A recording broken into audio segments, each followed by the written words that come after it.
That's all right. Yeah, Hey, Matt, Sean Crowley, you're coming in visually perfectly. just to unmute. You want to just unmute talk yourself to make sure we can hear you?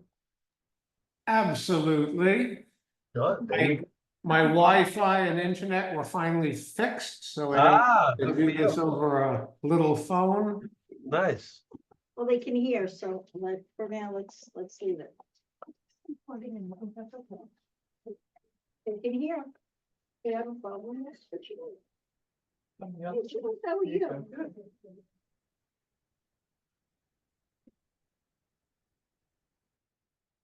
So. I'll let you take off your phone. I'll give you this one off the record, actually. This one I'll give you off and on the record, as they say. Ah, I see. They really just want to ask you what you could do that.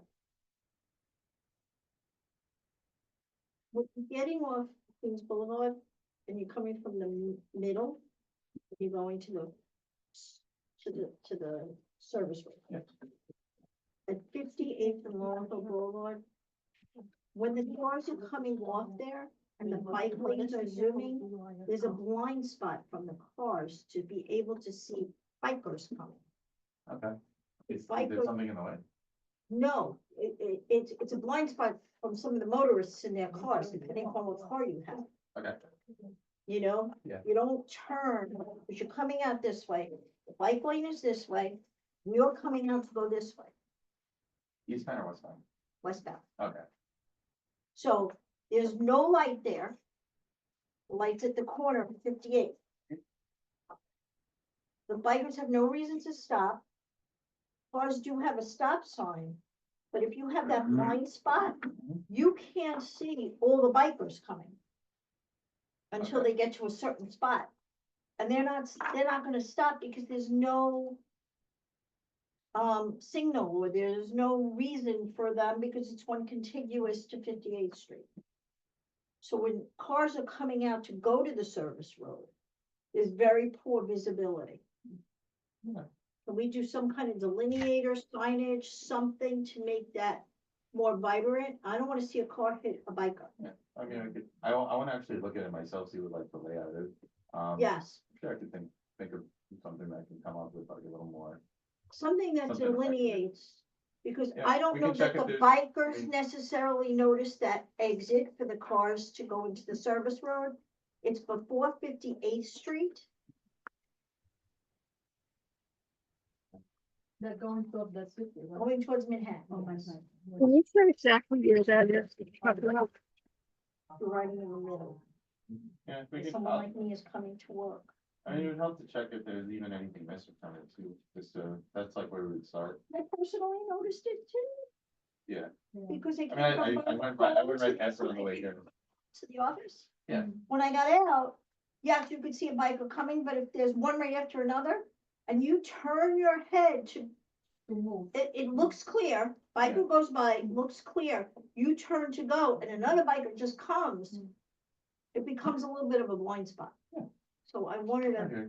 what delineation can we help both the biker and the motorist, because somewhere, somebody is not going to mesh. Okay, so we'll take a look, see if there's anything missing, if not, we can see if there's Yeah, anything we're we can talking add. about here. When you turn off. Is the deal. Yes, because this is like more sharp, so you actually, it doesn't show it really here. When you come out, you have to come Yeah, this way. the and tack then house go strips, this yeah, that's What are the, they called? they're like Here's little the tack bike house lane strips. coming this way. Well, you're going eastbound or westbound? Westbound. Oh. All right, so you're, No, wait, westbound is right Yeah, here. do you have? Right. So cars are going so, this so you're coming out here, Right. right, bikers are going here, this is continuous, right, there's no lights or anything here. So they're just coming. They're not paying attention to cars coming out, because they have no Yeah, I've seen reason it to recently. pay attention. I'll So follow to up. them, it's a continuous I know, road. I know. I mean, as a bicyclist, you would know that this is dangerous, but there are always gonna be some people. who It's like a horse in a race that Stop has or this, not. and I'm not gonna look either way, but yet a responsible biker is going. And as Well, I a get what you're driver- saying. No, as a driver, it is very challenging. I had the mow, like the mow, waited, saw it was clear, was about to go, and then somebody was by me. Yeah. So That's where I say we need something here, blinking something. Yeah. And I think it's for both. Yeah, ever since that, we did. Oh. So when I drive a car, I'm you gotta come to the police stop and turn the bottom pole. Exactly, And not everybody will do that, you know? exactly. And thank God I do that because the wind just came twice. Yeah. So I was like, oh. So then I said, I gotta tell Joe because we need something there for both. Yeah. Good actors and bad actors. Everybody, we all make mistakes, so minimize mistakes. Exactly. Yeah. Would have brought it up in my cabinet, but since I see it, I Yeah, might it's as easy, well. easy enough. I got you.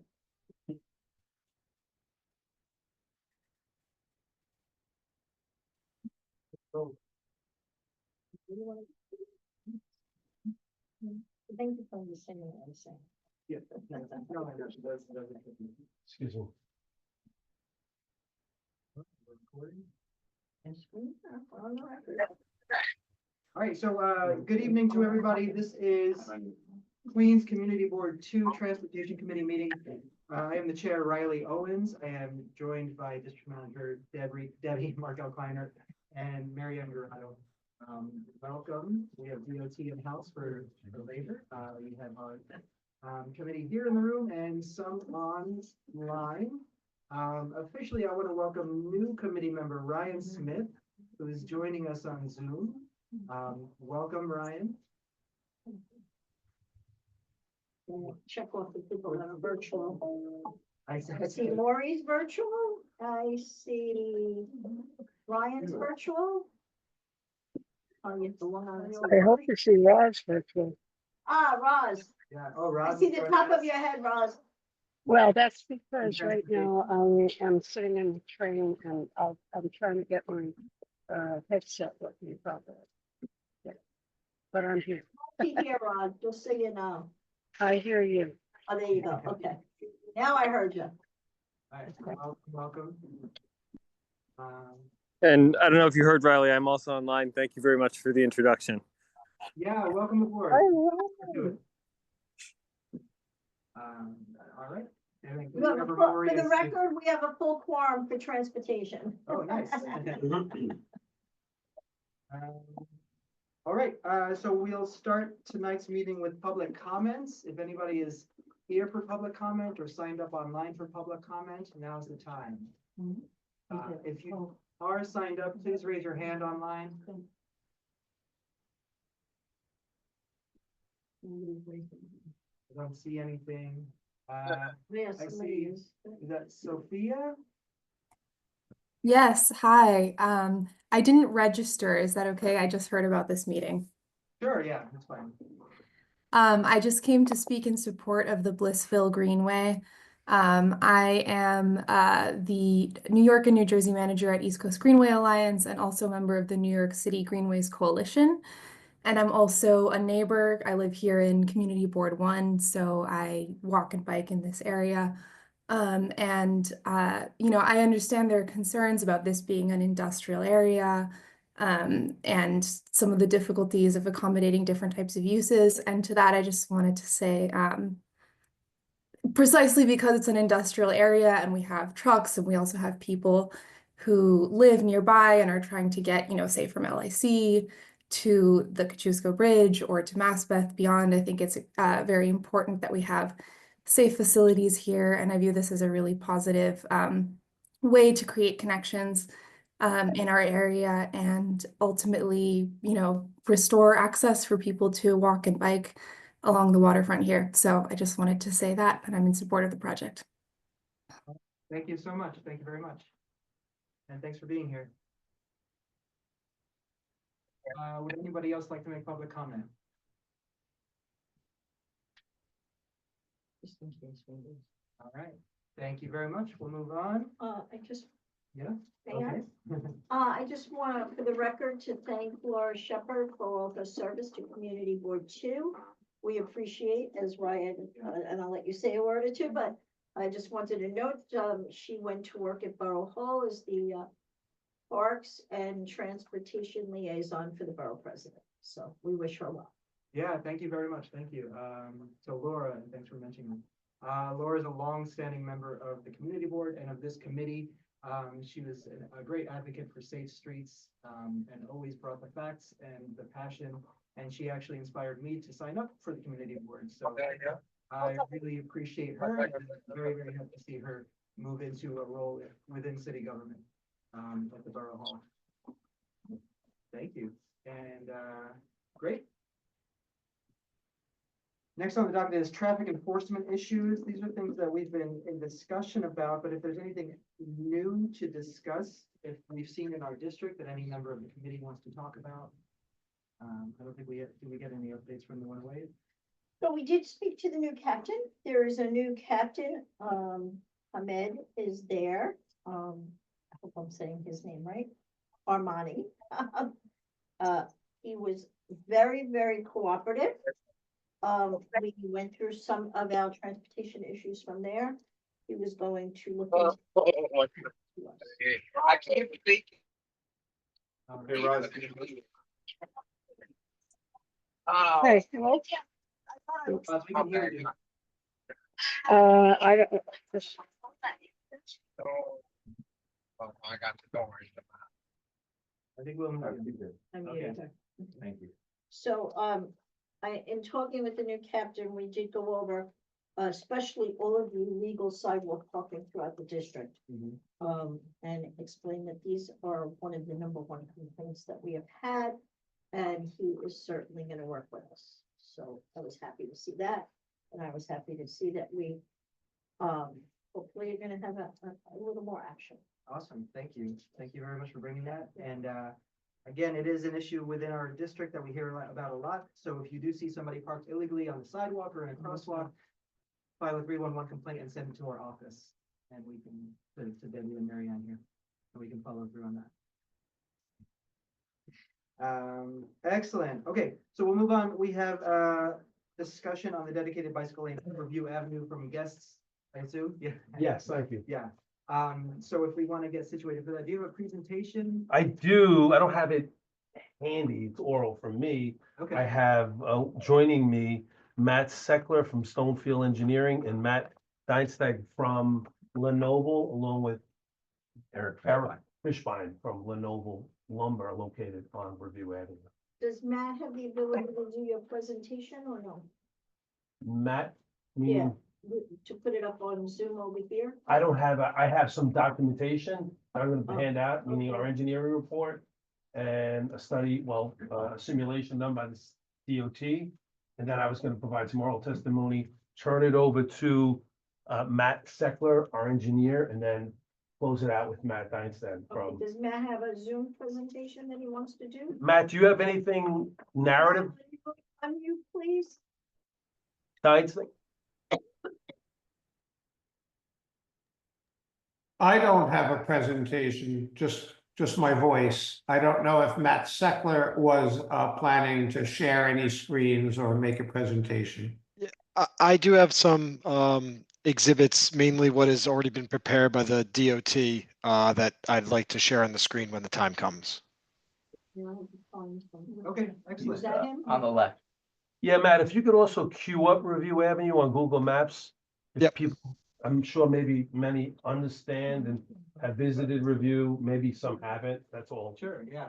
And Think just it'd to be catch helpful. up, anybody in the audience who is not aware, DOT has prepared a design for Review Avenue and Borden Avenue and connecting avenues as part of the so-called Blissville Greenway. The design is complete, but an injunction was filed to pause it. We are hearing from businesses on Review Avenue how they feel about it and what their argument against it may be, just to get it all out in the end. Should I speak from here, or I don't know what works best for you all? Well, yeah, we'll hear you, but maybe it's so that they can see who's speaking. Maybe you can move. I was gonna say, forward. maybe you come over here and speak, so Yeah, the whole there's table Shannon. can hear you. Yeah, and Yeah, I Zoom mean, can I hear you. made a decent amount of copies in violation of the paper rule, but I thought it was important that folks, have in their hands copy of our engineer report from Stonefield. I'll just put that, folks want to distribute that. Thank you. as well as, you know, the cities did a simulation, which I don't know if folks have had a copy of that as well. Provide that to you. I'll take one for the file.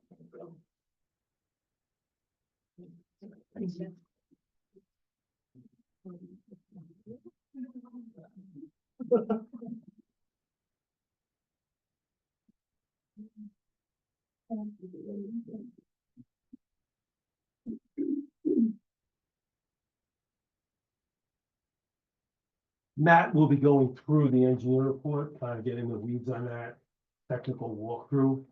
So you can kind of walk through that. He'll also put it up on the screen for those online. Mike, just checking, Joe, Patty from the DOT, this is an ongoing court case, so you may not be here for answering any questions, right? Not necessarily, no. Oh, okay, all right.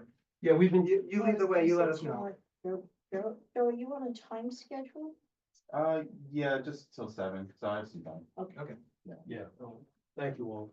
My name is Sean Crowley. I'm with David O. Fletcher in Citron. I'm an attorney and we do government affairs consulting work for Lenovo and other businesses along Review Avenue. I just want to clear the air, as it was indicated, that we are against the Greenway pathway. We're not against the Greenway pathway. That's okay. No, I think it's important to point out that we understand the value of the Greenway, that many mayors have endorsed the expansion, upon which I applaud. I look on Queens Boulevard, I look on Skillman Avenue, I ride the bike up 59th Street, battling those scooters and everything else that I'm sure you're all aware of. And the Greenway is very important to me. I'm a lifelong citywide bike guy, got my key to indicate that. And a helmet with, you're not a biker unless you've fallen or you're gonna fall, so wear your helmet.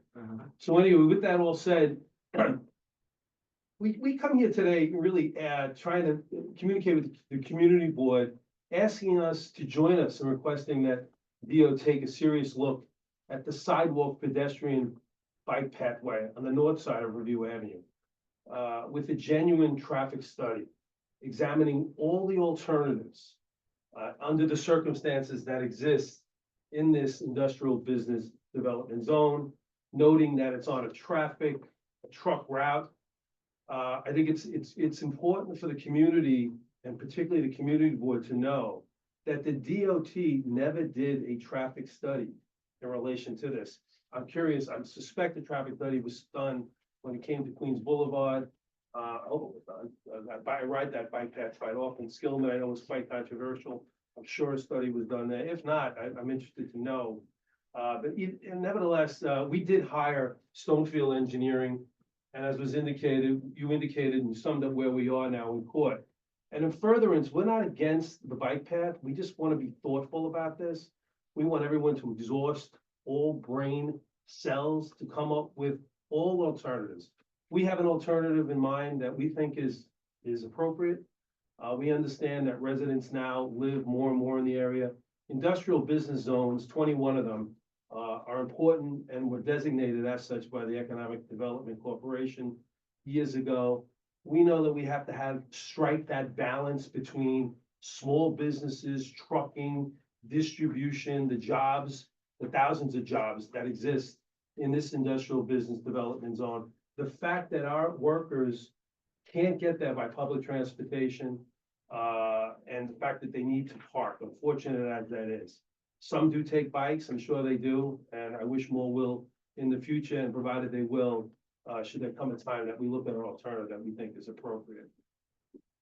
We, as I said, we hired Stonefield Engineering, and what came out in court, and what I provide everyone here, which is an exhibit in the court, is the computer simulation that was done by DOT. Admirable, they did a study, except you'll see on the study, with safety is a real objective, right? It's coupled with the need to minimize the loss of function to the IBZ. We need to have businesses that can provide the critical services they provide in the area. Of course, and along this designated truck route, these businesses exist. As I mentioned, there are 21 industrial business zones, and as designated by the EDC. The safest pathway to the least impact on truck turning traffic is to commit to the capital investment needed along this pathway. DOT does this in other similar sidewalks. And just for the record, I don't know if there's anybody, everybody here familiar with Review Avenue? I was asking Matt maybe to show it, so I want to be able to talk about a potential alternative. And we don't have all the answers, but certainly a potential alternative that we're gonna be talking about. And Matt's gonna be really getting into, Matt, Seckler is gonna be getting into the weeds on this. But, it's important to know that when you have a bike pedestrian pathway on a sidewalk, it's commonly done, meaning we know it because we see it being done on the northeast part of Calvary Cemetery. The DOT state created a bridge that goes over and under off to 43rd Street, leading to the other side of the Queens Midtown Expressway Service Road. And to make sure that that traffic off the Kosciuszko Bridge, meaning the bike traffic, is able to safely get through to the other side and make its way north-south or wherever it needs to go. We understand now that more people want to get access to Review Avenue. We understand as a biker, the fastest way, the better. I want to get to I want to get to Greenpoint Avenue and beyond. But it's important to know that we can look at the sidewalk and coexist with pedestrians. We see that it was done on Kent Avenue and another IBZ in Williamsburg. The city expended millions of dollars redoing the entire sidewalk there. And when we're looking at the DOT fully reconstructed that area along Kent Avenue up until you get to the BQ Whittier. I don't have my computer here to kind of show it to you, but I think it's important for people to take a look at Google Maps and see what the great job they did in integrating that sidewalk to have pedestrian as well as bicycle traffic along there. I think I know we had a conversation with DOT. My colleague Arthur Goldstein back in August was talking to an individual, and they stated that they didn't explore the sidewalk as they thought some of it was owned by the cemetery there, the Calvary Cemetery, which is it's owned by the Archdiocese of New York, but they don't. But that and that it would be complicated as well to do that, you know. And second, that they thought it would be an exorbitant price tag. We think they're wrong on both accounts. First, the city owns the space of that sidewalk, which is the north side of Review Avenue. Secondly, a company that bids on that we work with does a lot of city horizontal work, came up with an estimate that we thought was very reasonable for the city to do that work. Now, when you look on Kent Avenue, they uplifted all of the street lights. They redid the entire sidewalk. We're not even suggesting that, but you know what? If you look at this, we deserve what everybody else deserves. We deserve the kind of investment. Our bikers deserve the best for safety, and they deserve the best for longevity in terms of an infrastructure that's going to be able to support us, not just now, but for decades. DOT stated that when they put that bridge in, and we think it's important, the city should, this community should not be shortchanged. With that in mind, we commissioned our own study, and it concluded that it's feasible to use the sidewalk, and it dealt with another goal about slowing traffic down. The first and foremost priority of this community board, from what I'm told, is the safety of traffic, the speeding traffic along Review Avenue, as well as the safety as bikers. And we think the alternative of a dedicated bike lane along the sideway will be something that definitely needs to be studied.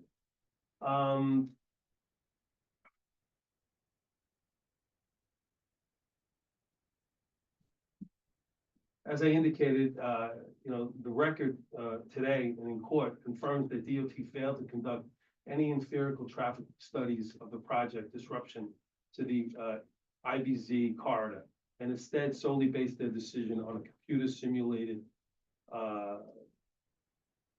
study, if you want to call that a study, that shows trucks colliding with cyclists in the proposed bike lane. You'll see that in the blue, it goes beyond and the arches into the bike lane. And this is certainly not putting cycle safety first and foremost.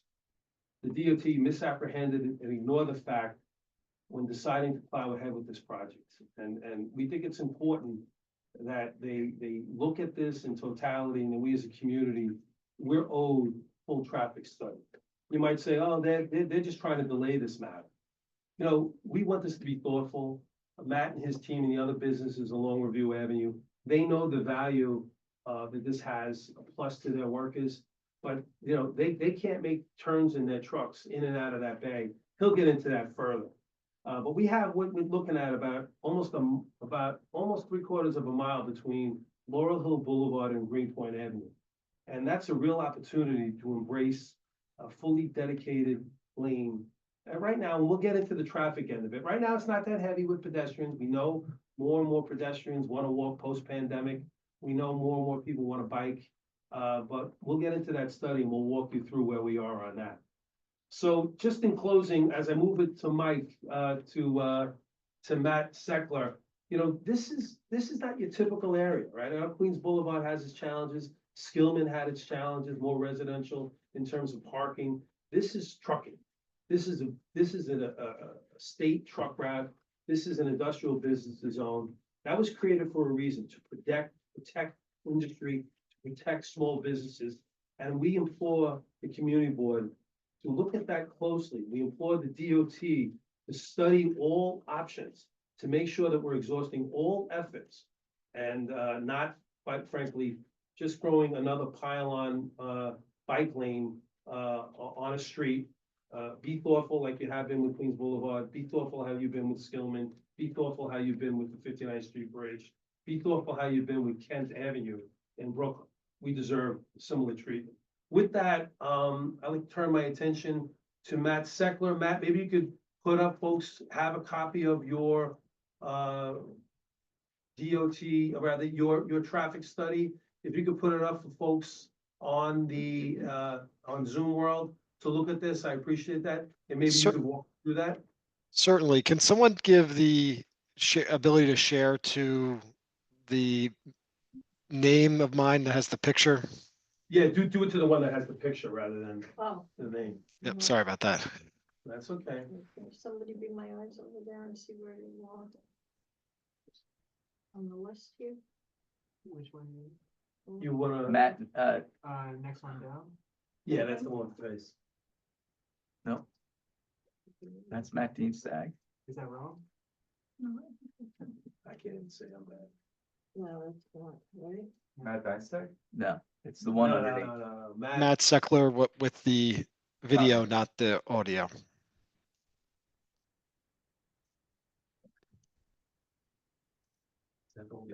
Oh, I don't know. I don't know if that's the one with the picture. Oh, there's a. It worked. Ah, Okay. joined by my colleague Arthur Goldstein, so. Hey, Arthur. Does everyone see my screen? This is the Google map aerial. Okay. So again, thanks for everyone for letting me speak on this. As was mentioned, this Review Avenue connection, I think, is obviously vitally important. Just kind of zooming out for those people that are unfamiliar, there is bike infrastructure that connects not only the Kosciuszko Bridge, but basically 43rd Street here up in the north, connects through, follows Laurel Hill Boulevard, and then obviously the idea is to, add this bike infrastructure along Review Avenue, and then connect towards the Greenpoint Avenue, where there's again some more bike infrastructure. Obviously, this is part of a larger greenway design, but the plans that we've seen is essentially this Review Avenue section. What's important to note, and was previously discussed, you could see here pretty clearly you have an industrial area on Review Avenue to the south of it, and the north of it you have a cemetery. And I'll get into it a little bit deeper, but as I kind of zoom in and go to Street View here, and hopefully that updates on your screen, what you see is, besides the obvious industrial vehicular uses along the south side, you have a area where you have a curbing, utility poles, light poles, small sidewalk, and then a green area before you get the retaining wall that holds up the cemetery on the north side. So just again, kind of walking through the area, you have one lane in each direction, parking on either side of the road, and then a small sidewalk with this grass area that is really being, I would say, underutilized from a pedestrian vehicular point of view. As part of our study, and again, this was referred to earlier, we did prepare a study looking at kind of traffic operations, looking at the geometric improvements associated with the bike proposal that the New York City DOT had. We performed a couple of data collection efforts in September, so September 2024, nice weather days, so that we would see as many vehicles, pedestrians, and bicyclists up along this corridor. In terms of vehicular volumes in this area, what you typically see is heavier volumes in the westbound direction in the morning and midday, and heavier in the eastbound direction in the evening. Truck traffic makes up between 8 and 13% of the overall traffic in this area. So heavy vehicles, between 8 and 13% of all traffic, really, again, shows that this is a corridor that has a lot of heavy vehicles in the area. Pedestrians and bicyclists, we counted both. This corridor, again, likely because of the lack of, I would say, kind of minimal, the fact that there's minimal kind of residential development in the area, there's actually a lot more bike traffic than we see pedestrian traffic through this corridor. During our peak hours, we noticed about 4 times as many bikes utilizing Review Avenue versus pedestrians. And again, clearly a need for bicycling infrastructure. And again, we would assume that with the addition of this connection, we would see even more bikes utilizing this area. So going back over to our memo, this kind of shows a rough cross section of what exists out there today.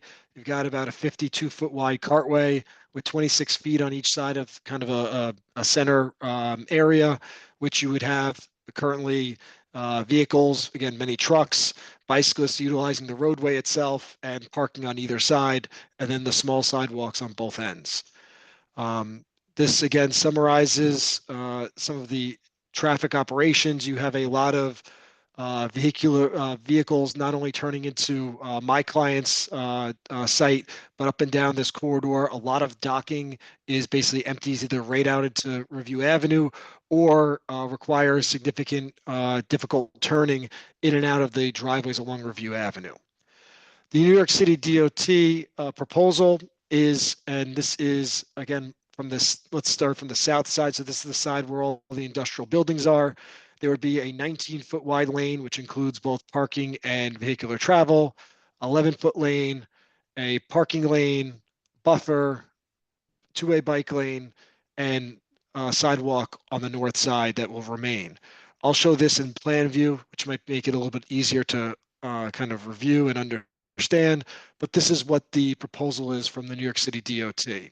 And again, while we obviously commend and think that having a bike lane is clearly better than what's out there today, which is the bicyclists just kind of intermixing with the heavy vehicle traffic on the roadway. One of the concerns that we have, and I will pull up here, this is the plan view that the New York City DOT has provided us. And some of the issues that we saw was that, for instance, I'm looking at this loading bay, and I'll kind of highlight it. Any vehicle turning out here, making a left, heading towards the Greenpoint Avenue, basically swings out not only into over the 2 lanes of traffic, parking lane, which is no parking proposed, over the buffer and into the bike lane itself, basically having to traverse half the bike lane in order to turn out. And that's at this turn bay. And again, you would see similar maneuvers potentially out of the other businesses up and down Review Avenue because of the way that the roadway has been designed. So again, our concern was, the 50 to 60 bike trips that go up and down this corridor an hour now, which would only increase with additional bike infrastructure, is not, I think, properly separated when you're looking at some of the heavy vehicle maneuvers that are necessary, not only for the building that we have in operation, but also a number of the other industrial buildings trying to pull in and out of their, sometimes narrow driveways. So one of the solutions that we sought and we looked to come up with as part of this project was a better way to kind of separate the bike traffic from the vehicular traffic. So going back to our memorandum, We have updated a plan, again, going from the south side. It would be a 19-foot wide travel lane and parking lane, a hatched median that would be 14 feet wide, again, with the idea that we do not want increased roadway width to be, encouraging speeding through this area. So we are proposing a hatched median. Obviously, this could also be kind of a mountable kind of median island as long as trucks could traverse it when they're pulling in and out of the site, the site driveways. A 19-foot wide, again, combined parking and travel lane on the opposite side of Review Avenue. And then what we're calling here is a 10 to 12-foot clear shared ped and bike path. And the idea or the kind of concept behind that is very similar to what exists today up, and I'm just going here on Laurel Hill Boulevard, and I will go to Street View here so you could see it in action. This area here along Laurel Boulevard that was Laurel Hill Boulevard that was constructed, where you have 10 to 12 feet of clearance outside of the utility poles and kind of a utility strip that is utilized both by bicyclists and pedestrians through this area. You could see the striping down here. That exists in areas where there's heavy traffic, potentially heavy vehicle traffic, that of heavy, trucks and large vehicles through a corridor like this. We do think something like this that already exists along this kind of bike infrastructure corridor would potentially be a safer option than what the DOT proposed, which again, not only may hamper operations of the industrial developments that exist along Review Avenue, but also may put bicyclists in potential danger because of the fact that those trucks would need to overlap and drive into the currently proposed bike lanes. So again, how that would look. Matt, just stay on that for a Yep. minute. I just want you to Sure. comment on something else. If you can get down to Street View for a minute. Sure. I just want you to hone in and turn around and go to that street sign so people can see that this is designated as both, and that we have street designation. And people can see the ramp, it's a shared sidewalk designated by signage. You have the bicycle paths in each direction going north and south being shared as pedestrian and bikeways, and that the bridge going over at some significant cost. I'll say I've only been on it once, but I commend the state, whoever paid for that and saw that, because obviously the traffic off the Kosciuszko needs to be relieved. Go ahead, Matt. Yep. So again, that is, I'd say when we were designing, what we were looking at as a potential option. Again, we do not, we're not saying that this is the only option for this stretch of roadway, but we do believe that this is a option that should be investigated by the New York City DOT. Again, I am unaware of what data collection efforts they've undergone. Again, all that's been provided to me was their cross-section and that plan. And again, that plan, when I look at it, does have some conditions that I would consider unsafe or undesirable. And I think that there are options that may be more desirable than what is currently being shown on these plans. Again, how that would work on Review Avenue, just kind of zooming in back down to Street View. It would be eliminating the grass area between the sidewalk and the retaining wall in the cemetery that separates the grade of the cemetery and the Review Avenue right-of-way. Basically creating a continuous path along that area that would be, again, separated from the flow of traffic, from the flow of trucks up and down this corridor. And again, our goal here is not to, move the bikes in order to allow for trucks or vehicles to pass faster on Review Avenue. We actually, again, want to deter that. And again, wish that the DOT would, engage in a further study of this area to potentially either come up with a modified plan similar to what we are showing here on the screen as our proposal, or something else similar that would, again, put not only bicycle safety at the forefront, but also the current industrial properties operations and making sure they are not limited through the construction of a new bike lane. Thanks, Matt. Matt, I'd ask if you could just put your email in the chat. Maybe some people, Sure. they can follow up. They want to get a hard copy. I'll leave a few here. at the office as well, as I think I probably made too many, but, people can look at that digitally. Folks, any questions to Matt? No, the committee has any questions. Do you want to complete the presentation? And Oh, you wanna do obviously, that? That's Because, fine. because DOT is leaving at 7, we don't have. Okay, no a ton problem. of Time, I'll turn it over, thank you. right, Riley, sorry, Riley. no, no, I'll turn it no. So we'll over. ask questions at the end. Okay, great. I'll turn it over to Matt Steinstag. Matt is with Lenoble. Matt, go ahead. Hi, I'm Matt Dienstad, one of the owners of Lenoble Lumber Company. Started in 1965 in Hell's Kitchen, and we've had our main distribution facility on this stretch of Review Avenue since 2006. We're business to business, one of our main areas. You can see by all those trucks for pickups in front of us, is we provide all of the set construction material for all of the movies and TV shows that are done in the New York City area. So we have these production company trucks in front of us all the time. If you've ever tried to drive down Review Avenue, you'll see those, well, the whole stretch of Review has all these double parked vehicles. And it's unfortunate, but there's just not enough parking when people are trying to make pickups or deliveries. They have to stay there until parking is available. And that's one of the issues. But first and foremost, my company has over 120 employees, many of which live in the area, a lot of whom have to drive to work, but a lot of them bike as well. We just want to work and make a living and provide for our families and offer a service to the community and also have a safe environment for all the people in our neighborhood. I just want to be clear, we've never been opposed to bike lanes. As I said, a lot of my employees do bike. We just want to make sure that bike lanes are safe, not only for the bicyclists and the pedestrians, but also for the businesses. The interests of all of these stakeholders have to be considered, and that's the problem with the Department of Transportation right now. When this came out, we tried to offer alternatives, which the Department of Transportation gave short shrift to.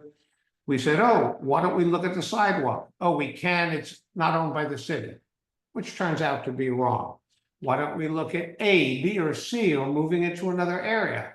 And it became readily apparent that the Department of Transportation had their mind made up of what they wanted to do.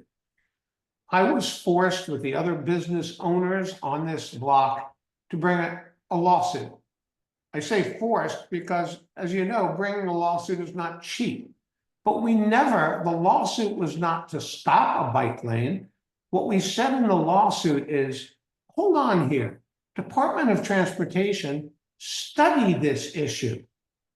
Study it, have a comprehensive study for safety, for how it relates to all the stakeholders, make it safe for the pedestrian and bicyclists.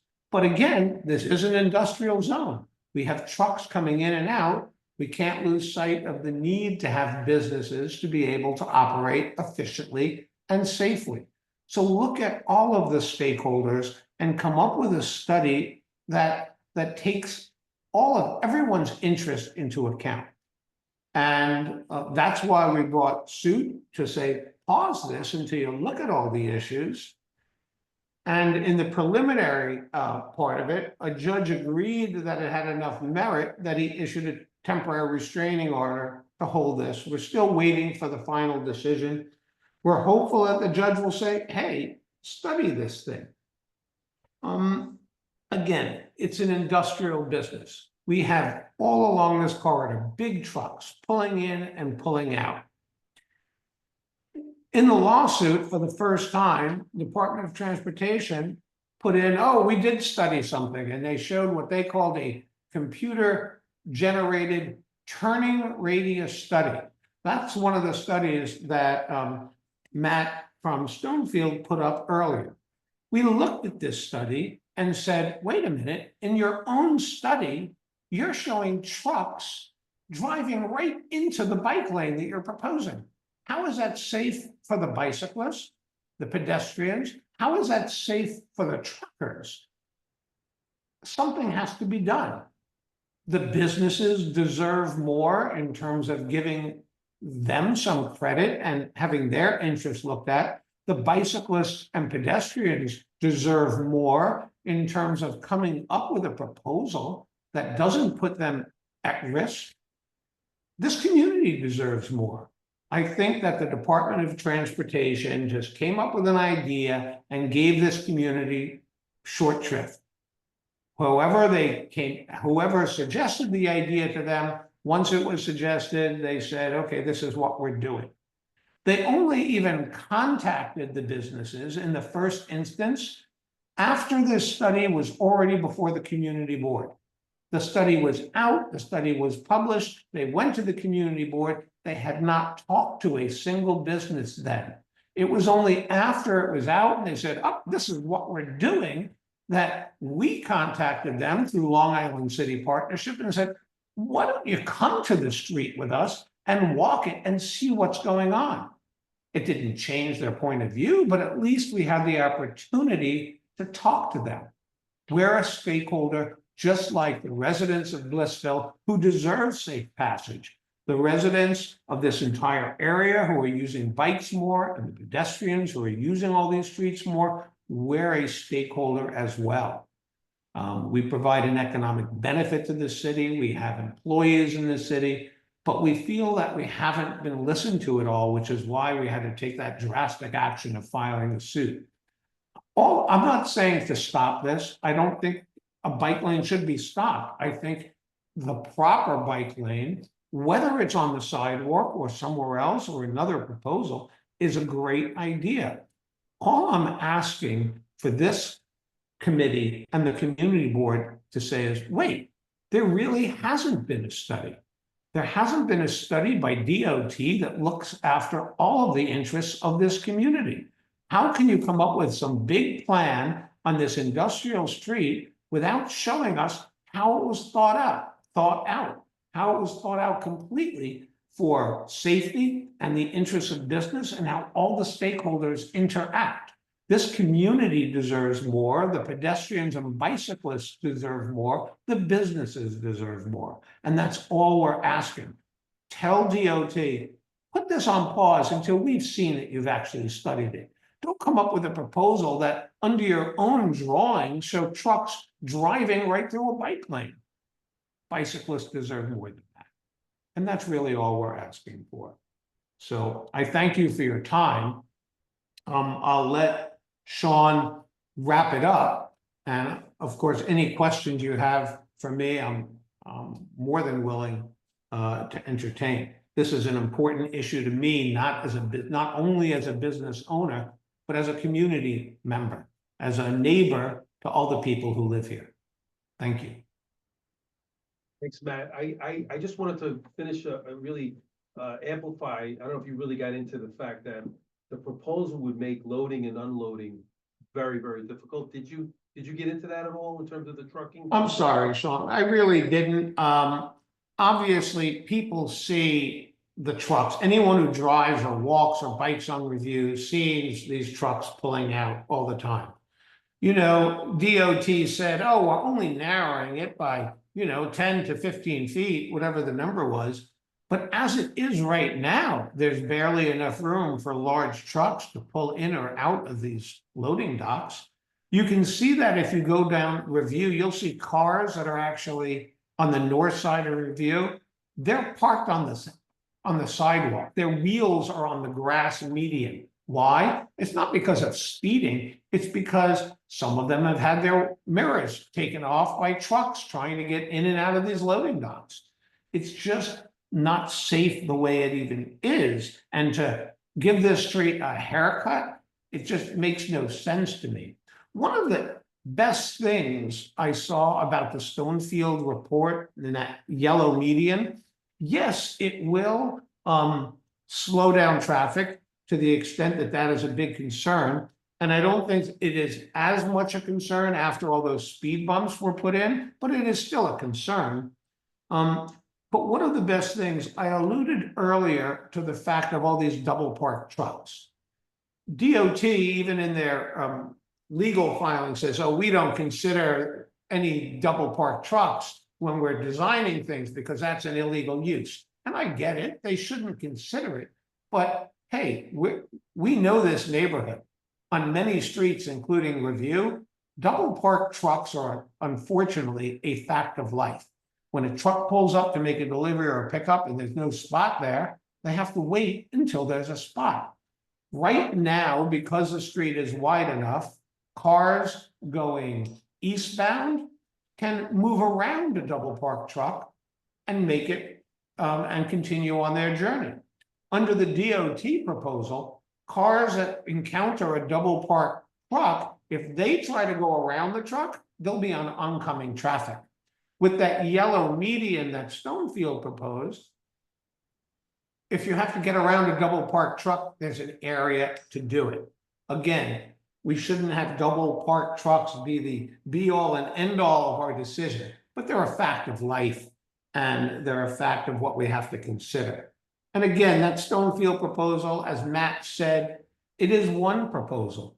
We never say that, oh, this is the only proposal, this is the only alternative, this is the only thing that we want you to do. We don't know. We've hired a professional, we paid a professional to look at this, but DOT is an agency of professionals. All we're asking, and all the community deserves, is to have DOT do a real and comprehensive study on this street, taking into account all of the stakeholders.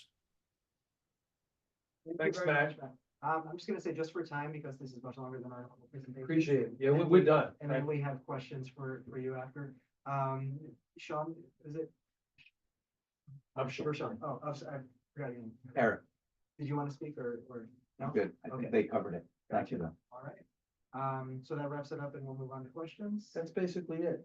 Yeah. All right, excellent. Joe, do you want to weigh in at all or? No, go on. Okay.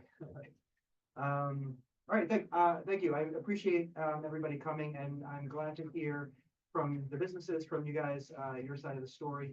Obviously, we were given the design proposal, the presentation by DOT.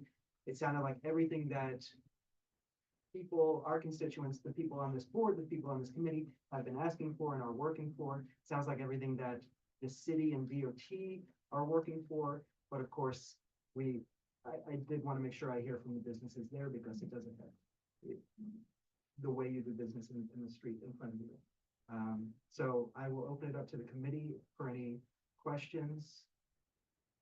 Yeah.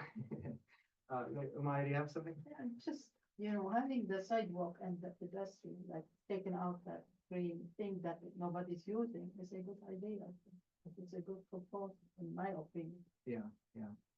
Why would it? Why? So, just for my question, like, why is taking greenery away from an industrial Because area? nobody's taking care of it, and it's why that's not area, and it looks useless. Yeah, The I the think- grass, I mean, yeah. I think some members of our committee actually Uh, planted some trees along there last year. They did what? Yeah. Yeah, there was some trees planted there. recently. Don't they are trees? And- I and I didn't would- see any trees. I would argue that providing more space for people on foot and bike would actually drive people to care more about it. Yeah. Right, like right No, now, I it's, didn't know that are trees. I saw that the grass, maybe yellow grass. Yeah, no, That's it's what a I valid opinion. Yeah. One of my main issues with the city is how narrow all the sidewalks are. Right. So, Mhm.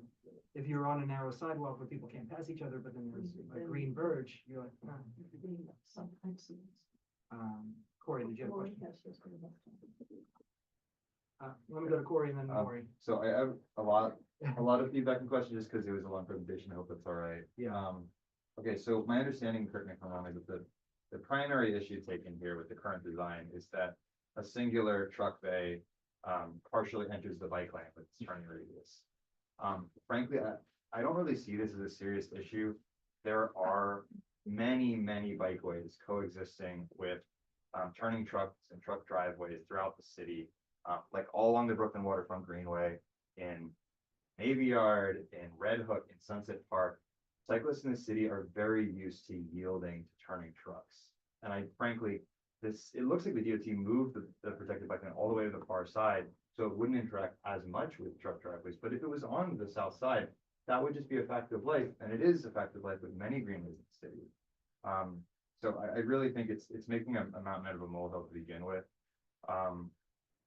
Also, I note that the current proposal isn't proposing to remove any travel lanes.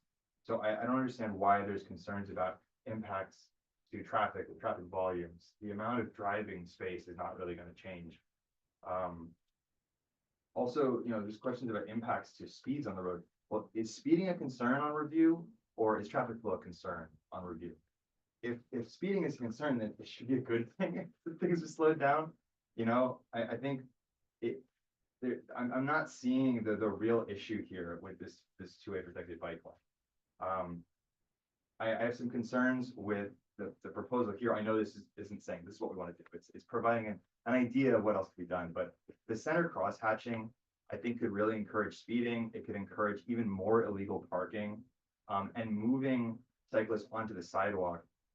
Right now, it's almost certainly less than 10 feet wide. So I'm thinking it would probably need to be widened, so we'd lose even more pervious surface from a severe flood zone. I noted the example with Laurel Boulevard, that there's a shared use path on the west side of the street, but just south of where we were shown, it goes onto the street again because the sidewalk narrows. So I don't think we should be proposing to widen the transportation right of way. I think we should use what we all agree is a largely underutilized road bed. And I really take issue with saying that safety is the chief concern, and that you don't want to stop the bike lane, but you're suing to delay. Because what we know is that delaying safety infrastructure like this is killing cyclists. This is a standard design the DOT has used in other IBZs throughout the city, and we know that it will improve safety, and it would have been done by now if it weren't for this lawsuit. So I find it, frankly, a little disingenuous to say it that way. If this was in place, people working on this corridor could already be using it to commute to and from work, and you wouldn't need as much parking. And the residents of Blissville could use it to get to and from the Kosciuszko Bridge and other destinations in the area. And I take the most issue actually with the phrase that double parking is a fact of life. I mean, I understand that double parking is rife in industrial business zones, but it sounds like you're saying that your business model relies on breaking traffic laws, which is deeply concerning. I mean, if parking is an issue, let's talk about parking. Let's put a proposal together to deal with the parking, but don't sabotage safety infrastructure and then say, well, we need to double park to make. Thank you very much, Corey. I might Is just, there a question? Because maybe we can respond to some of that. yeah, Yeah, yes. Okay. I'll ask a couple questions. Okay. So one, do you know how much the width of the sidewalk is currently exists? Matt, can you give us some insights? The width of the sidewalk? You asking the existing width of the sidewalk or the proposed width of the sidewalk? The existing sidewalk as of now, correct? Oh, the existing sidewalk, I think is, 4 feet generally along that stretch. But there is another about 5 or 6 feet, if not more, between the sidewalk and the wall itself, depending on where you are. So a standard shared use path in two ways, you need at least 10 feet. So you're looking at doubling the width of the sidewalk. That's more concrete in Blissville. I'm sure Matt and the businesses can make the greenway up in other ways. Whether exploring green roofs, other alternatives, working in conjunction with maybe the cemetery, we can come up with some options there. All right. I just want to pipe in here that I've never said that my business model depends on double parking. And I'm not just talking about in front of my building. The entire stretch of Review Avenue has double parked cars. Anyone who drives down there knows it. I'm not saying that it's right, and I'm not saying that a plan should be based on it. I'm just saying that it is a fact of life and that we should just consider that in terms of, okay, if there's a double park vehicle and there are double park vehicles and we have to get around it, how can we do that safely? a plan that puts those cars trying to get around them into oncoming traffic, in my mind, isn't safe. But no, my business does not depend, nor do we encourage it. It's just when you have across that whole stretch of Review Avenue, business after business after business, and every business is getting deliveries and having people make pickups, there will never be enough parking to handle all of the pickups and deliveries. So people have to wait until there is a space. They can circle the block and keep on exhausting, or they can park there and turn off their engine until there's a space in front of them. There's no other alternatives right now, and it's just, again, something that I think should be considered as part of this. But no, my business doesn't depend on it. And the business owners, by the way, to other people have said that if we can come up with an alternative that protects bicyclists, but that alternative would result in some trees being eliminated or having to be moved. In order, we're neighbors too in this area. The business owners on this block would foot the bill for moving any trees or replanting or doing what has to be done. Maybe it means more trees on the south side, which doesn't have many at all, in the areas where there's no loading docks. But regardless, I don't have the answers. I just feel that DOT didn't look into this to have the answers. That's all we're asking for. Support us to come up with the answers. But I think that's what the discussion is going to be about. I'm going to move on to Maury. I think we're going to keep this thing rolling, and if we have more questions from individual members that want to get back to it, we'll do that. But I want to make sure everybody gets to speak. Maury? Yeah, this is more of kind of a comment and just some feedback, because I think I understand the request here is that the community board support a further study from the DOT in this area, and the DOT says they've already studied it. There's a court case, et cetera, et cetera. One concern I have is the city needs more trees rather than fewer trees, so we want to prevent that from being a problem. I want to preface this saying I am a small business owner. I am supportive of local businesses. I think we need a range of kinds of businesses, from retail to small industrial, and I think that's important. I think we have a real challenge here because we have a long history in this city and throughout the country and I speak also as someone who has a driver's license and a car and drives. We have a long history for the past many decades of being very car centric, and that has afforded certain kinds of what's the best way to say it? Kind of habits that we've developed over the years, and certain areas are more dense and industrial becomes more challenging. I've heard in the board meetings in the past where folks have said, well, you don't need you already have, we now have a protected bike lane on Queens Boulevard. Let's get rid of the bike lanes on north of Queens Boulevard. And what I don't understand with that is, why are cars the only types of transportation or modes of transportation that are allowed to use our roadways? And then it's like an afterthought. Oh, we'll give one road for bikes, or we'll give two roads. No, every road should be designed in a way that helps all different modes of transportation. We have to remember also that it's not just leisure cyclists who are entitled to our roads, but it's also people who have their jobs, and their jobs depend on riding bikes. If we're going to be a climate, if we want to be focused on climate change and think about the dangers of the climate change in our world, and if this city wants to be serious about making a change, we have to understand that, sometimes it's better and more efficient and easier to use smaller vehicles or bicycles to get around. And that's why we have, lots of gig workers who are delivery workers on bikes, and they deserve a safe way to get around the city. and we need a network of ways for them to get around. I understand you want to have the study. I think I'm not saying that I'm against a study, but it sounds like there was a study. I want to find out more, learn a little bit more about. I just want to make sure that this lawsuit isn't a way to delay anything happening, and that we do get serious answers.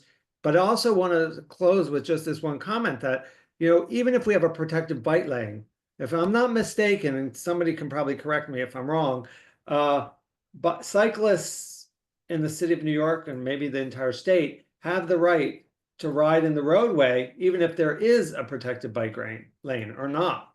So that's not going to clear the roadway of cyclists by having a protected bike lane. And then I said I was going to close, but I'm sorry. I'm also concerned about the sidewalk. We already know what happens in these shared pedestrian and cyclist thoroughfares. It just creates a lot of danger between the pedestrians and the cyclists. I'd like to avoid that if we can. Thank you very much, Maureen. Yeah, let's just keep it going, and I'm gonna move on to Ryan. Yeah, sure. Thank you very much for the presentation. I'm wondering, I guess, one question that came to my mind looking through it, and sort of hearing what you had to present. What are the current parking regulations, both on the cemetery side and on, I guess, what we'll call the business side or the south side here? Are they the same sort of short-term parking? Are they long-term sort of unregulated parking? What's the situation there? Matt D, do you know that? Well, the north side has no parking after 10 p.m., which doesn't resolve the business issues. But other than that, I don't think there are restrictions on parking there. It's just that you have thousands of employees on this small stretch and very limited parking. If there was some public parking, if there was another place that businesses could use for parking, we would do it. But it's just limited parking for thousands of employees, and every parking space is snatched up by 8 o'clock in the morning. And Matt, can you maybe talk then a little bit about, I guess, how your employees are getting to work? Because I thought there also was a bus route in addition, obviously, to the pedestrian and bike traffic on the street. No, we have employees who get to work by bus. We have employees who take their own cars. We have employees that carpool. We have employees that walk if they're close enough. We have employees that bike. We have 120 employees in every imaginable way. In fact, I have one guy that uses a scooter over the Greenpoint Avenue Bridge to get to work from Brooklyn every day. So every imaginable mode of transportation is being used. Okay, because I guess one question I had about the study was why the final conclusion didn't come to repurposing some of the roadbed space, maybe even the parking on the north side, right? Because as of right now, we're talking a lot about this very narrow shared space, but it seems like either if we wanted to really address the double parking, right, some regulation could be put into how the curb space is used, maybe. I was wondering why these options weren't considered more or didn't end up in the final report. And what's interesting is that we brought up some of these things to DOT as well. And we said, people have to park. It's not the major concern, but we have employees who have to park. So there has to be some local place that those who do not live in the area can park.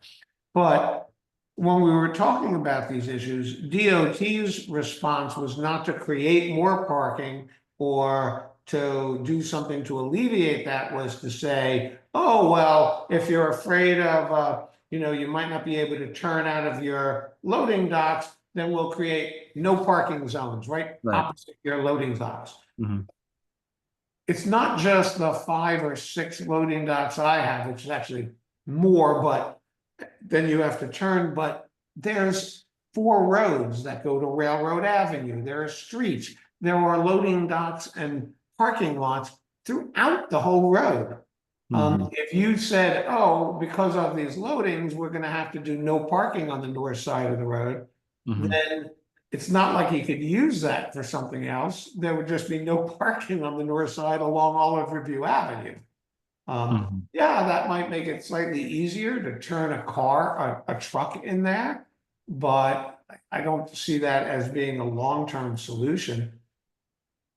Yeah, but I guess having I mean, because to me, the thing that really sounds alarming about this is if there is really truck double parking happening the way that you're saying, then this is a nearly intolerable safety situation for people who are not already in a car, right? So to me, that almost makes it more urgent, right, to put in something that's protected for people who aren't in a car as soon as possible.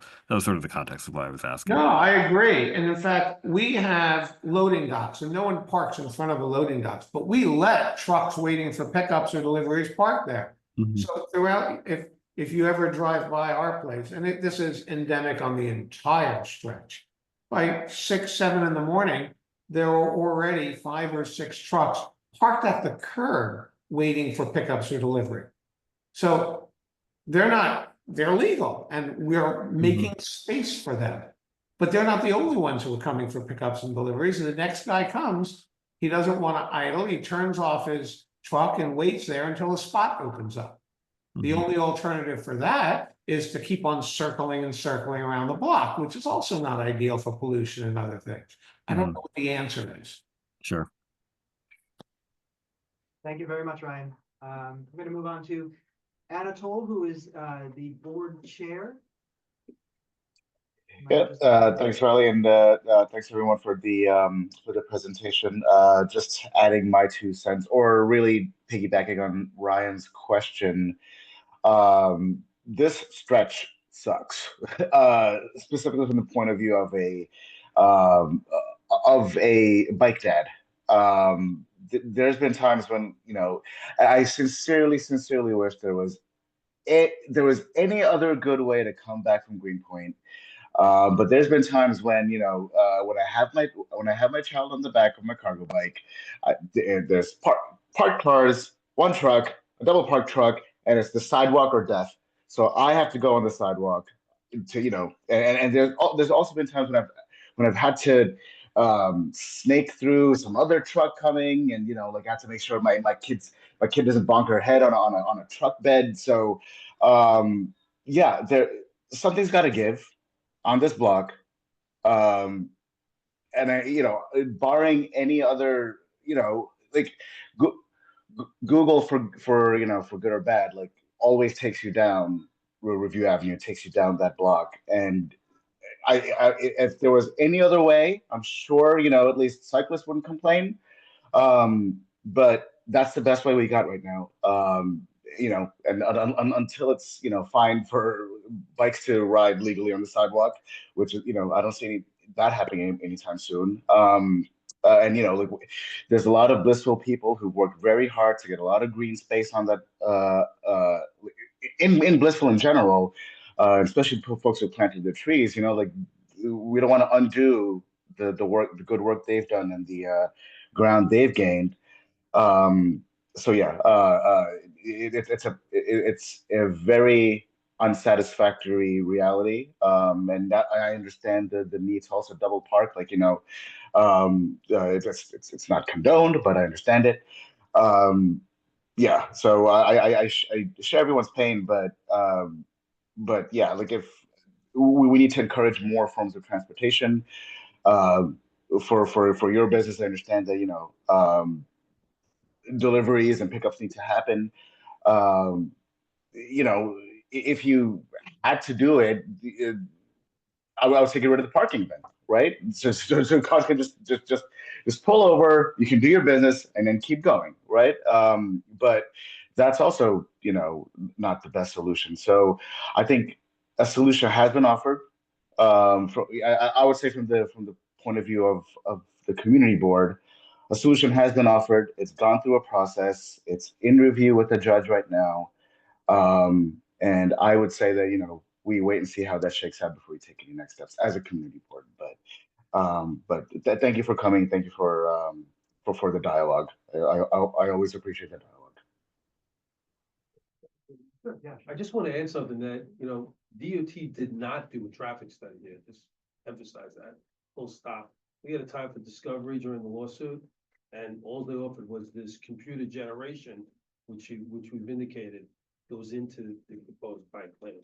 Can I ask, about that? What is the purpose of the traffic study in this case? The purpose of a traffic study in general, Like No, this for, specifically. to record bicycle traffic, pedestrian traffic, and truck traffic? which we did with Stonefield?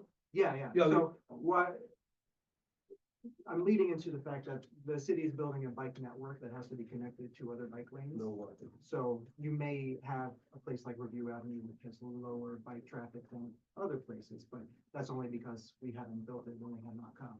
You know, like Sheila Joe didn't play baseball until you built a baseball field, right? So what's the purpose of the bike or the traffic study? Well, the purpose of the traffic study is to say that we need to be more thoughtful, that the community deserves better. Traffic studies are done. Kent Avenue, I suspect, when that was an IBZ, that's an existing IBZ at the Brooklyn Navy Yard. You'll see when you go on Google Earth, maybe someone could queue it up.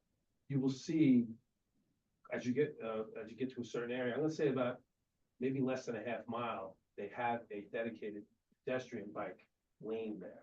And there's more traffic on the sidewalk, and it's very much a residential area in Williamsburg. So that's something I would ask people to take a look at. And I just think that, it has to be more thoughtfulness brought into this, We have to have a balancing of the business interest in an IBZ. We have to look at the fact and say, hey, these businesses are crucial to, in this particular case, the film and production industry and supplying them with supplies. I'm just talking about Matt's business. There's other business, and quite frankly, other folks that we know and we represent along that strip. Having a dialogue, being able to say with Matt and then the other owners and say, hey, you know what? Order us. We're gonna be part of your tree planting network. We get it. We're neighbors. We know that we have people that use the bikes. And at the end of the day, why don't people see the benefit in having a appropriately capitalized investment on the sidewalk rather than just kicking it out, throwing some pylons, whatever it's gonna be? I just think that we should be more thoughtful about it. Getting Yeah, back yeah. to my- No, and I only ask because you brought up the traffic study several times. In a lot of cases. Well, let me like I ask Matt. Well, Sean, if I could, Sean, Yeah. when you use the word, They did not.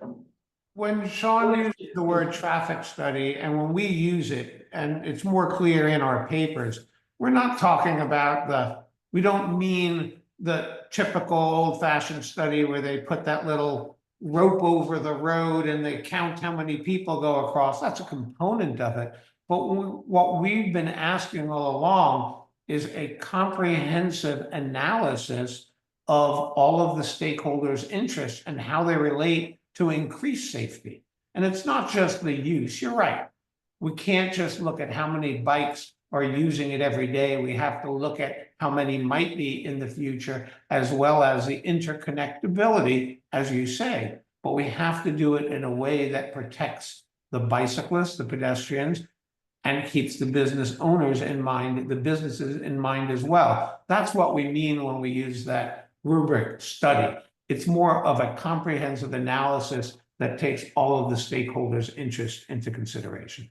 Sure, yeah, thank you. And our understanding as a committee is that DOT typically does that, because we've seen a lot of these projects in our district before. And they've all, they've all had some opposition and they've all turned out to be pretty successful, which is why when this came up before us, we made a motion to approve it because we liked everything that we saw.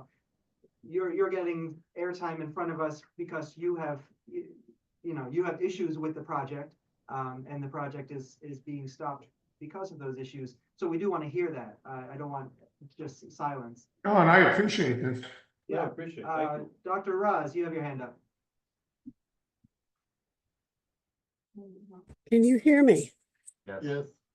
Can you hear me? I'm actually, I'm sorry, I've been in poor signal because I just came back from Albany. I'm sitting in the train station.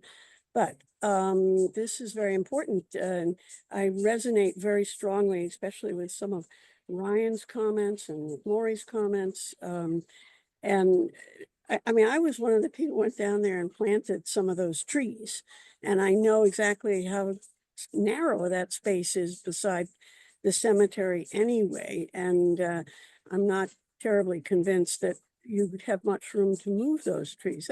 They're important, but it's also, I mean, bottom line is a road is a public space, and it's a space which should be safe for all users. And I want to draw your attention. I'm actually, you can see on my shirt, I was up talking to our legislators for Families for Safe Streets. And one of our members, Mario Valenzuela, was on a bicycle. He was a boy, I believe he was 15 or something like that, on his bike. Guess I'm where? sorry, Roz, I'm sorry. There, I hear some other voices. I can't hear Roz clearly. I'm sorry, I tried to get a special, it's the microphone in the background. Oh, I thanks. hear you very Give it a well, but second not there. online. If you see something, say something, right? So, now can you hear me? Yeah, you're coming in clear, Roz. Good, thank you, because Mario was riding his bike on Borden Ave, also an industrial business area, and he was killed. And there were people who said, well, bikes don't belong in industrial zones, but I beg to differ. This is our community, and it's a public space.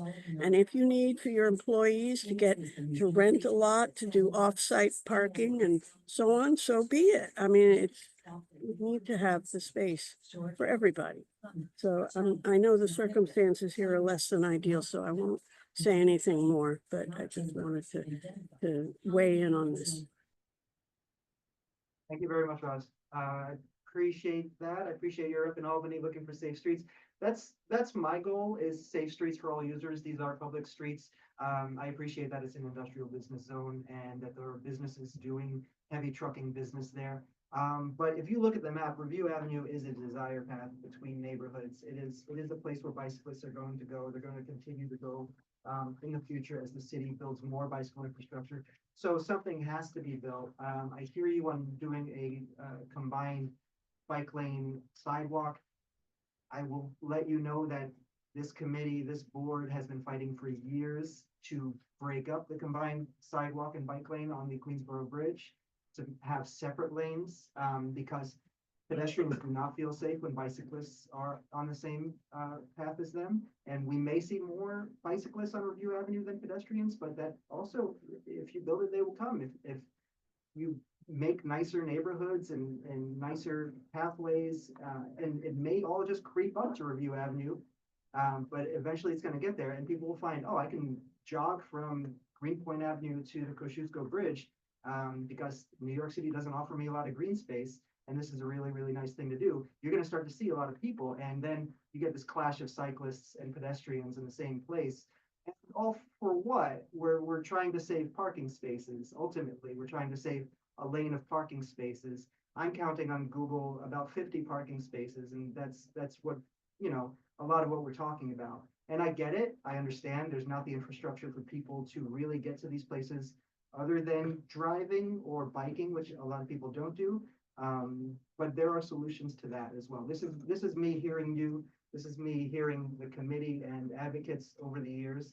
Tom Matusas, who was our previous chair before me, fought for this for a long time, for safer streets and infrastructure for pedestrians and cyclists throughout Blissville, on Review Avenue, connected to Laurel Hill Boulevard. And when we saw the project, we were extremely excited about it. You're talking about trucks turning.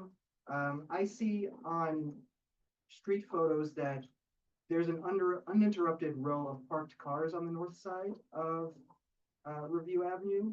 If trucks turning were an issue, wouldn't there be spaces where there were no parked cars because trucks couldn't turn out of the bays?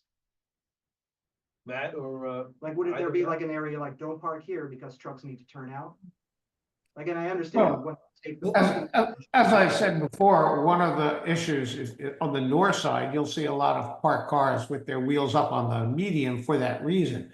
But at the distance it is now, trucks can turn, given the width of the road. And that's with the cars halfway or partly on the sidewalk, you're talking about maybe a 7-foot parking strip on the north side. So with that 7 feet, trucks sometimes have to back forward and back and forth to get out. but they get out. The DOT proposal was, you see it right there, the DOT proposal was reducing that not by the width of these trucks, but by 15 feet, 13 to 15 feet into the road. With that, it would be highly unlikely that trucks can pull in and out of these buildings safely. Yeah, and that's the part where we can really weigh in on that. That's going to be between, you know, DOT and the lawyer in the case, because I can't say whether it's true or not, whether a car, and I see the schematic here that shows a wide turn. I don't really know all of that stuff. What I will say is that we on this committee and on this board have voted time and time again for safer streets, including protected bike lanes. And the city and the elected officials of the city are also elected on a platform of protected bike lanes. There's the New York City Green Wave Plan from, I believe, 2019, the Streets Plan, which requires the city to build 50 miles of protected bike lanes each year. We are way behind on that, or the city is way behind on that. You know, this would have been built last year and would have been part of the 2024 or maybe 2025 numbers. The city is moving forward with protected bike lanes, and just because it's happening on Review Avenue now and not 5 years from now doesn't mean it's not coming. This stuff is all coming. So on the committee, I wish we didn't see all the delays. I wish that we would just get there so things don't take 20 years, because we'll also know that a lot of these bike greenway networks were mapped out in the 1990s or before that. And people have waited their whole lives for safe infrastructure for biking, waited for people in cars who are in these beautifully comfortable, super safe automobiles that don't kill anybody inside the automobile, waiting for them to say, yeah, sure, you can have a bike lane. I said, yes, let's have this presentation because you are businesses in our district. It's hard for me to judge how much space a truck needs, how much parking spaces the workers need on that road. But I'll weigh in and say a combined sidewalk and bike lane does not work. Getting rid of green space does not work. So let's keep at the drawing board, personally for me. And I appreciate everybody coming here. I'll say, I just said a lot, so if you have any very short closing statements, I'll hear you out. But we did give a long time to this presentation. No, you did. I appreciate that. Matt Seckler, any thoughts? You've heard that you think need to be addressed? No, again, I think I appreciate, everyone's comments regarding our study or our thoughts. And again, obviously, I turn it over to Matt. And no closing statement, just to say thank you. Thank you for listening. And that's really all we want. We just want to make sure that our perspective is being heard and considered. We don't feel it was by DOT. And I know you said, oh, they must have done studies they've done in other areas, but there was a lawsuit and they couldn't produce any studies for this block. If they had a study, they would have produced it before the court to show that they did it, and they couldn't. So that's all we're asking. Let's do a study of this. Let's go back to the drawing board. Let's see if there's a better alternative. That's all. Thank you very much for listening. No, thank you very much. Thanks for coming in and bringing this to us. I will say also it's been difficult because DOT has not been able to comment on this because it's a current court case. So That's not so. yeah, well, that's what we. No, I know. I'm only telling you that. Yeah, that's not so. We're in a public forum. Yeah. Nobody's hiding anything. They can comment. Yeah. They choose not to, but I appreciate it. Thank you. Okay, yeah, and we can talk to them about that too. Please, we're happy to leave and you can talk to them. I don't know if Joe's the representative for that, but I thank you. I want to thank you for putting us on the agenda. no, Appreciate absolutely. Thank you very Thanks much. again. Thank you, and we appreciate it. Sure. All right, moving on, thank you very much for who commented. Thank you very much for attending and giving us the presentation and your thoughts. Just moving on because Joe and then updates from DOT. Thank you. Thanks for your patience. No. I was able, I have some flexibility. Okay. Well, I guess I'll go into some of the updates that we have on the agenda over here. First wanted to start off with some of the requests for that redesign of Crescent Street for that one block. I think that's between Hunter's Point? No, it's between like Hunter Street and like 44th. It moves me, but anyway, for that one block, we are still working on the drawing for that one block. We just had to figure out if some of the curb cuts for like the kind of that block were gonna be permanent, they were saying or not, to help like actually design the final drawing for that. We do expect that to have some more movement this year. And I hope that the next 1 or 2 meetings, I'll be able to have more updates for that specific case.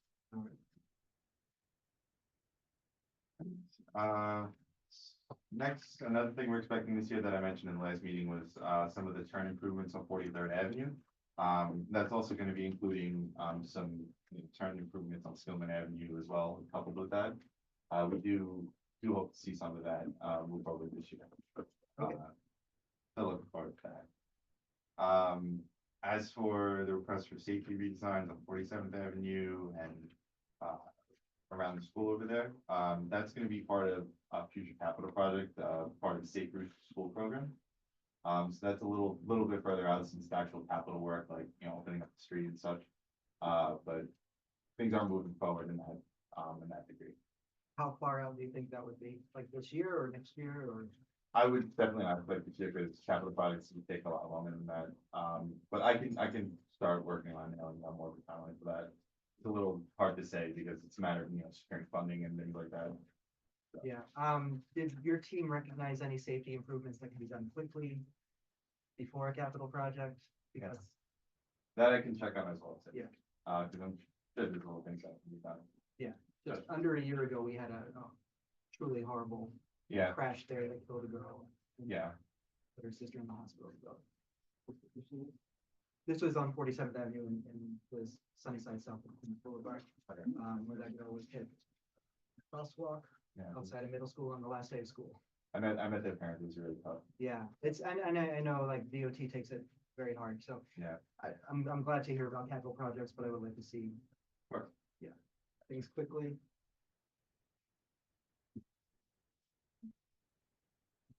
For a lot of the other cases are still pending.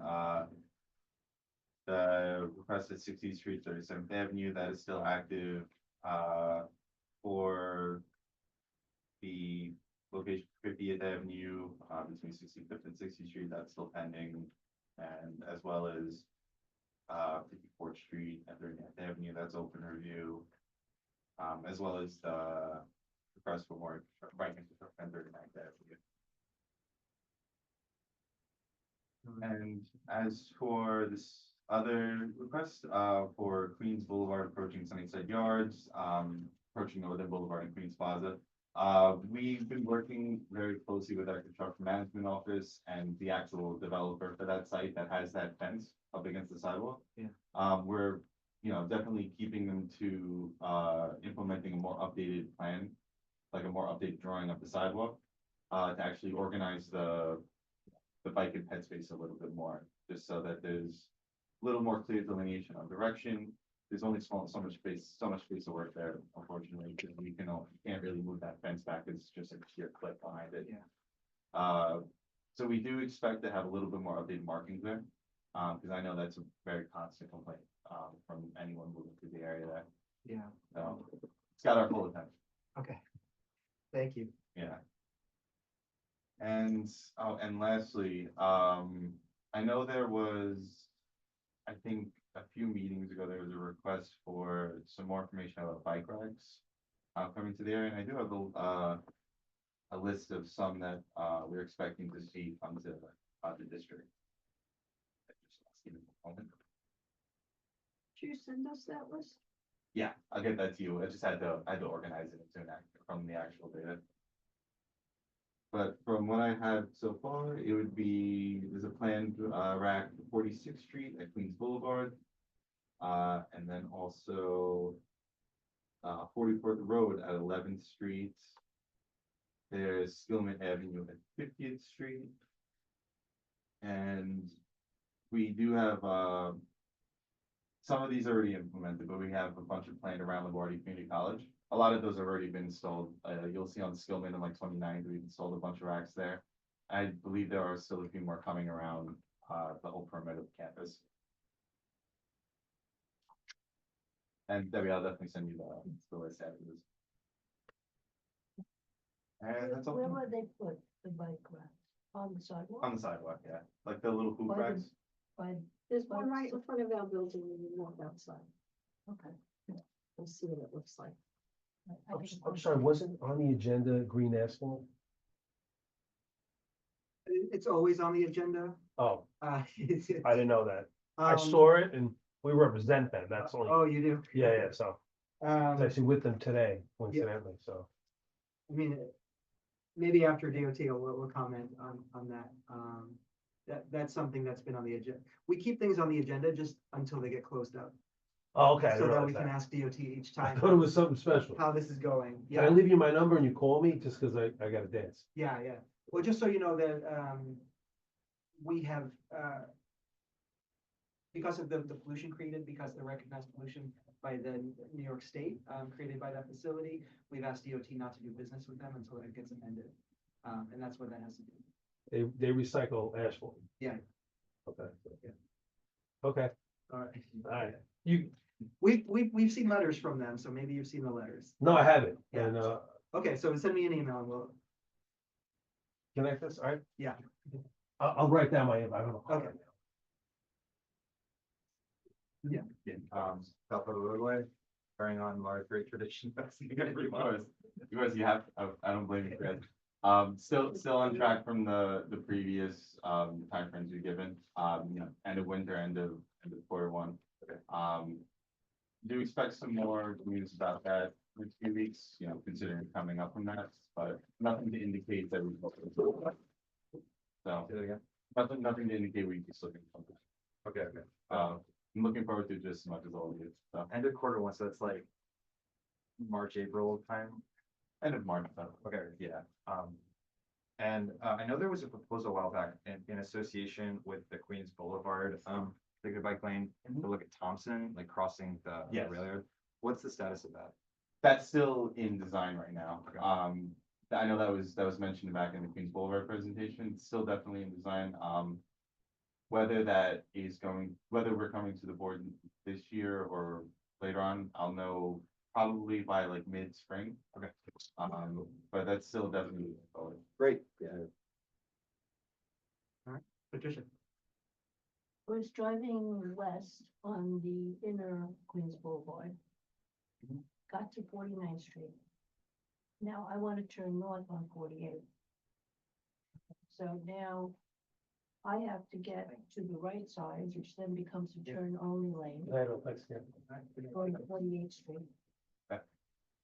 The cars on the outer roadway of Queens Boulevard can't stay in that lane because it's a turn only lane. They have to come in actually two lanes in order to get past the newly formed bike lane, new parking lane. I know that's part of that whole big mishmash that's around all the streets crossing, but that was a little hairy. Yeah. Because I'm wanting to get to the right, they can't get to the right and have to get to the left from the outer roadway. It's fine. Sorry, I'm just reminding myself. 49th is where they come together. Yeah. And then you have to get over, the bus stop is also on 48. It's also where the southbound bike lane terminates that I asked about how to go south from there. Yeah. Very Yes. complicated It's intersection. all So this is, you're going which direction? west, West, and you're trying to turned on to I'm 48. trying to turn north on 48. Okay. That's from the inner roadway. okay? Yeah. And then the outer roadway they can't stay in the right lane anymore because it's a right only. Okay. So they have to get left, but they have to get now an extra lane left. So it's me coming over, them coming over, and also another lane over. So I don't know if there's some way of having that outer roadway, having like a wait signal, or I don't know, Maybe you know, an arrow, what? arrow, Like a protected turn. signal. yeah, like arrow for 49. You know, I know they have those wait signals for the bicycles, blinking, or I don't know if there's some kind of thing like for the cars on the outer roadway to wait, Like separated phases. Yeah. yeah. And then the No, I bike see, 'cause lane is that's- coming in there. Yeah. Yeah, I Yeah, see, that's 'cause what It's just really complicated. yeah, I see, that's because it's where the actual protected lane starts. Right. And that's why everyone has to pull over there. Okay. Yeah, And I that's. got stuck behind that parking lane because I thought it was backed up. Right. Well, you definitely It got took that. me a while to figure Yeah. it out. I'm sure but- you know next time. Huh? Yeah, yeah, but that's why I now want to turn on 48 instead of having to turn on 47. Yeah. Because why should I have to stand behind a car? I mean, that's definitely something I can bring up with the project team, because they're still, the group that implemented this project, they're still definitely monitoring this part of Queens Boulevard really closely. We want to come back for more concrete treatments for that area. So I can talk to them about this and, let them know that there's a weird crossing of traffic that's Yeah. happening there for anyone trying to turn or merge into the main roadway. That's good to know.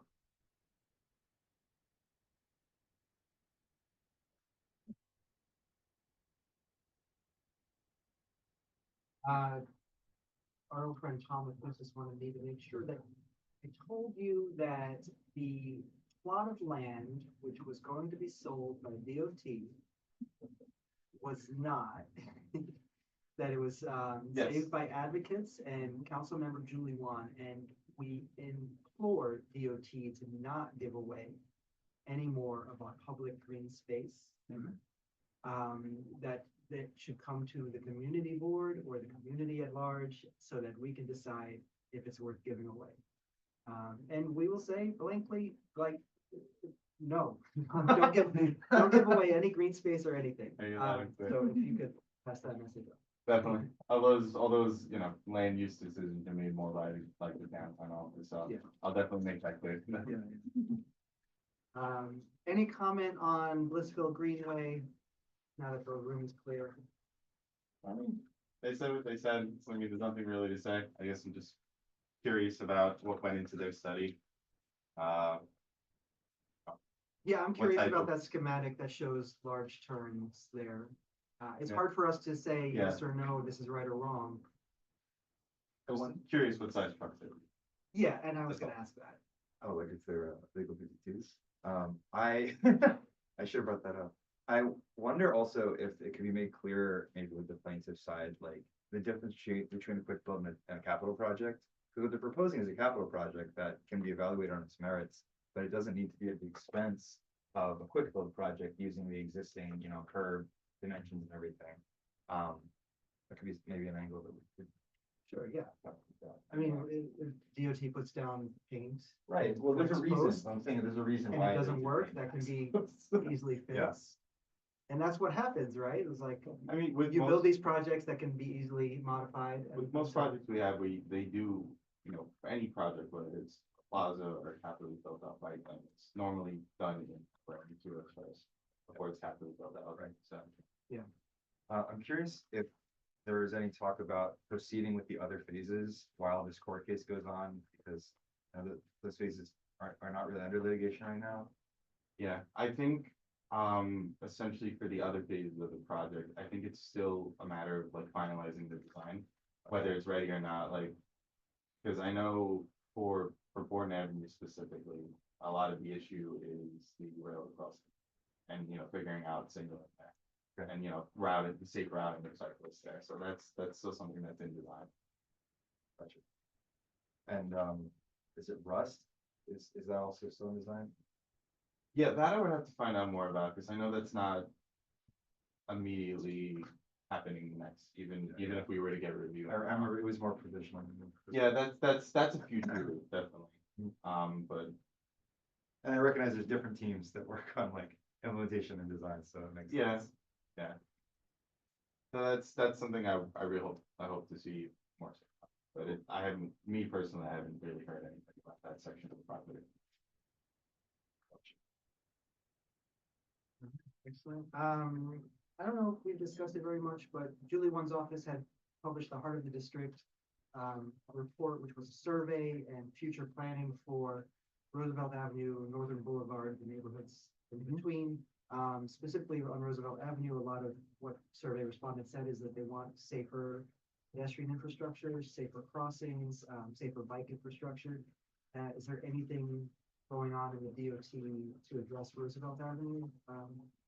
Yeah, I know that there's a lot of, there's a lot of research going on with Roosevelt, kind of east of, CB2. But now that survey came out, I know the teams are definitely aware that there's a little bit more of a push for safety over there, so that's something we can definitely look at. It's just a very different world than like what the part of Roosevelt we're looking at east of here. So it would have to kind of be done, square one type of deal, just to look at what could be done. But then, we're definitely aware of that desire. Okay. Yeah, I would love to see more pedestrianization, especially where Roosevelt and Woodside converge. Up in the 50s to the 60s, and especially around the 61st Street Woodside Station, which is a major train station serving the Long Island Railroad. I think there's opportunity there for cleaning things up so there's not so many lanes of car traffic. Yeah. More space for the pedestrians sort of crammed onto that sidewalk. Of course. Great. Any other questions or updates? So I am a little, that's my, I know. Okay, yeah, thank you. You're gonna have to have like a microphone, like, it's okay. In case there's anything left. Yeah, it sounds like we're nearly done. Corey? So I mentioned last month that I wanted to ask the DOT to do feasibility study for safe improvements on 44th Street, Greenpoint, and 47th Ave. It's like this star junction kind of thing. What's the procedure? Do I make a motion for it and then second it, and then we formally ask? Like I'm a newbie, so I know the way we're supposed to do that. Let's quickly ask Joe about that if there's anything. Where are we? 44th Street? So yeah, Yeah, that like 5-6-way intersection. the issue is almost any crossing is a two-stage, two separate crosswalks. Yeah. And because of that, a lot of people just don't wait for the light. So I don't know if there's feasibility for like a pedestrian scramble or even a mini roundabout or something, just to simplify the intersection. I think we can definitely look into that, especially what we call like barn stands. Yeah, barn stands. Yeah, definitely, we're definitely hoping to have, a letter for that. What's the intersection? 44th Street, Greenpoint Avenue, 47th and Avenue. 47. Yeah. Yeah. It's tricky And for 47. everybody. Yeah, there's a grocery store there and a school nearby and like a lot of Library, a park. Yeah, library. It's crazy. We're asking for like a study For them to look at safety improvements. for safety. You got it. We'll do a letter. Thank you. All right. And then, one board member had been asking about the bus stop on Queens Boulevard and 44th Street, which has been. It's behind temporary barriers, because of the construction at the train station. Yes. And so bus riders have to pass over the bike lane into the roadway Yeah, on the south side. I can confirm for you, but I think that was a stop that's actually being relocated as part of the network redesign. So I wouldn't expect that to be a permanent condition. Because I think we spoke with the council office about that. Yeah. So I can confirm for you, but I don't expect that to be a permanent stop in the condition it's in. All right, excellent. Yeah, I'll follow up on that. And then Maury has his hand up, so. Yeah, I just wanted to make a comment about that stop because it's come up a few times. I ride that bus and I get off at that stop often. And I will say that, especially for people who are disabled or older and have trouble walking, it can be really dangerous there. And the buses actually aren't consistently stopping in the same spot. Like sometimes they'll do it so they try to line up the back door for the break in the Jersey barriers and then let you come and then let others come out the front. Some bus drivers will say no one's allowed out the back door, you have to come out to the front door, and then they line the front door up to that break or to, so it's just a disaster. And it's just, people have to walk across the bike lane, as we just said. Something's got to be done before something bad happens. Yeah. Well, I know that stop should be relocated, so. Where would it be? I think we have to look at the Queens bus, the It's new every 2 bus map. blocks. It was- Yeah, I think, again, it's part of the redesign, so I would have to confirm with that, what exactly is going on there, but I know there is, we do expect to do something there. All right, thank you very much, Joe. Thanks for Thank you. your, Thank waiting you. for the presentation and answering our questions. Thanks. Appreciate everyone's time. Support. We'll see you next time, and our meeting should come after the South Outer Roadway is open. That's what I'm hoping. By our target date, so Can't wait to walk across it. I can't wait to walk across it. The next meeting is the first. Great. Yeah, and it should be by March 31st. Thank April you. first, you said? Next transportation. Oh, yeah, I'm gonna walk in and say April Fool's is not actually on. No, I'm kidding. No, don't quote me on that. 2025, right?